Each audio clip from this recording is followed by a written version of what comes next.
All right, today we are cracking open a true classic. One of the most influential investment books ever written, Common Stocks and Uncommon Profits, by the legend himself, Philip A. Fisher. Now, this book first came out way back in 1958, but you'll see its ideas are just as powerful today. Okay, let's jump right in. Right out of the gate, Fisher hits you with the book's dedication. And this isn't just some clever one-liner. It's the entire foundation of his thinking. He's basically telling us, look, if you want uncommon profits, you first need an uncommon mindset. You have to be hungry for facts, ready to investigate, even if what you find completely shatters what you thought you knew. And that, right there, is the big question for all of us, isn't it? We are literally drowning in data. Financial news, quarterly reports, analyst ratings, it's just endless noise. So how do you cut through it all? How do you zero in on those few golden nuggets of information that actually tell you if a company is built to last? Well, Fisher was convinced he had the answer. And his answer starts with this wonderfully old-school word, scuttlebutt. This was his secret weapon, his core technique for getting past the shiny corporate brochures and finding out what's really going on inside a business. Now, it's really important to get just how much of a big deal Fisher was.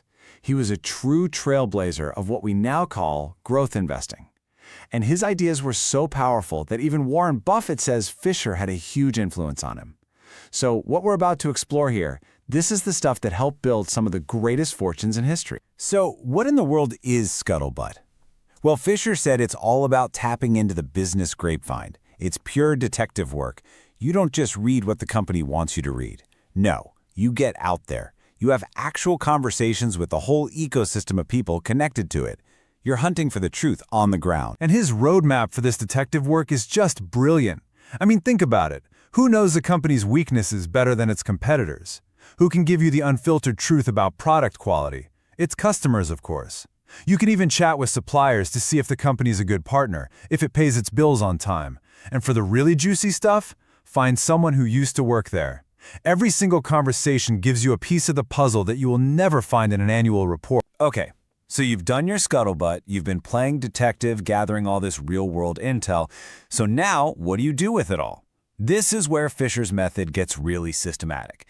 He created this incredible 15-point checklist to help you analyze everything and spot a truly great company. Now, the full list of 15 is a lot. It's incredibly detailed, and you should definitely read it in the book.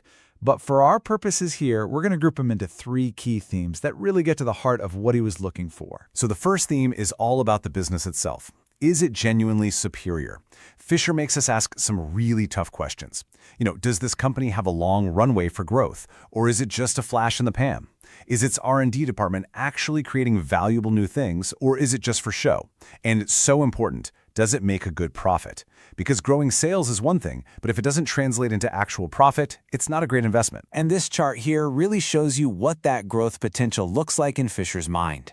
A truly great company has that solid, stable base of sales from its current products, but the magic, the real engine that drives those uncommon profits, is that consistent, year-after-year growth that comes from new products born out of that killer R&D. Okay, theme number 2, and honestly, this might be the one Fisher cared about the most: people. He knew a company is nothing without excellent leadership, so he asked, how do they treat their employees? Because a happy team is a productive team. This is where those talks with former employees become gold. Is there a deep bench of talent, or would the whole thing fall apart if the CEO leaves? And the big one, is management a group you can trust with unquestionable integrity? For Fisher, if the answer to that last one was no, nothing else mattered. Game over. So, you've done the scuttlebutt. You've run the company through this tough 15-point checklist, and you're convinced you found a real winner. The next huge question is, when do you actually buy it? And Fisher's answer here completely flew in the face of what most people do. You know how most people operate, right? They're obsessed with market timing, trying to guess when the market will go up or down. Fisher thought this was a total waste of time, a fool's errand. His philosophy was all about company timing. For him, the right time to buy has zero to do with market forecasts. The right time is simply when your homework is done and you are sure you found an outstanding company. And this quote just says it all, doesn't it? Why would you stress about timing a 10% market dip perfectly when you're aiming for a company that could grow 10 times over in the next decade? For Fisher, the huge long-term reward of owning a superior business completely outweighs any short-term risk. The stock price, he believed, will eventually follow the business. So when you put all these pieces together, the scuttlebutt detective work, the 15 points, the focus on the company, not the market, what's the big idea? What's the timeless takeaway from Fisher's masterpiece? It all boils down to this beautifully simple yet incredibly powerful philosophy. You do the real-world homework, you use that intel to find truly superior companies, you buy them to hold for years, maybe even decades, and you stop wasting energy trying to predict the unpredictable market. At the end of the day, it's all about this. Focus on the business, not the blips on the screen. And that leaves us with a really fascinating final thought to chew on.